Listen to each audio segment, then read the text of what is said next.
উনার বাবা বিচার চেয়েছেন।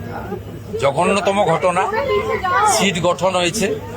পরিবারের পক্ষ থেকে 4 জনের বিরুদ্ধে অভিযোগ দেওয়া হয়েছিল, 2 জনকে গ্রেপ্তার করা হয়েছে, 3 জনকে ডিটেন্ট করা হয়েছে, যাদের সঙ্গে পলাতক 2 আসামির ফোনে কথোপকথন পেয়েছে পুলিশ।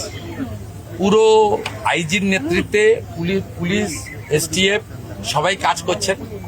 উনার পরিবার যা যা চেয়েছেন সরকারের কাছে, সেই কাজ সরকার করছে। আমি আশা করি যে তদন্তের মাঝপথে আমার না বলাই ভালো, কিন্তু এটুকু আমি বলে দিচ্ছি, পরিবার যেভাবে জাস্টিস চেয়েছেন, পরিবার সরকার এবং পুলিশের কাছ থেকে যে যে সহযোগিতা চেয়েছেন সেটা তারা পাবেন। মোট 4টি মামলা হয়েছে। একটি এই জঘন্যতম অপরাধের মামলা ছাড়া আরো 3টি মামলা হয়েছে। সম্ভবত আমি এখনই বলবো না, আমি কাউকে ক্লিয়ারেন্স দিতে চাই না, পুলিশ বলবে। যেটা মব লিঞ্চিং হয়েছে, এর পিছনে একটা কমিউনাল অ্যাঙ্গেল ছিল। রেল লাইনে যেভাবে রেলপথকে উপড়ানো হয়েছে, আমাদের অতীত ইতিহাস মনে পড়ছে। 2019-এর সিএ বিরোধী আন্দোলন বা কিছুদিন আগে ওয়াকফ অ্যামেন্ডমেন্ট বিরোধী আন্দোলন।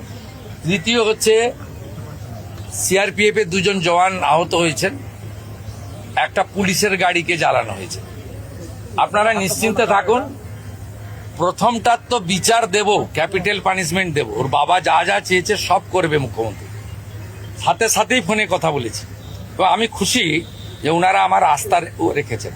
বাকি 3টে বিষয় যারা যুক্ত, যারা অতৃপ্ত আত্মা, ভোটে হেরে যারা ঘরে ঢুকে গেছিলেন, এখনো ঢুকে আছেন, এই তিনজন মিলে এই যে 3টে কাণ্ড করেছে না, এদেরকেও কিন্তু ভুগতে হবে।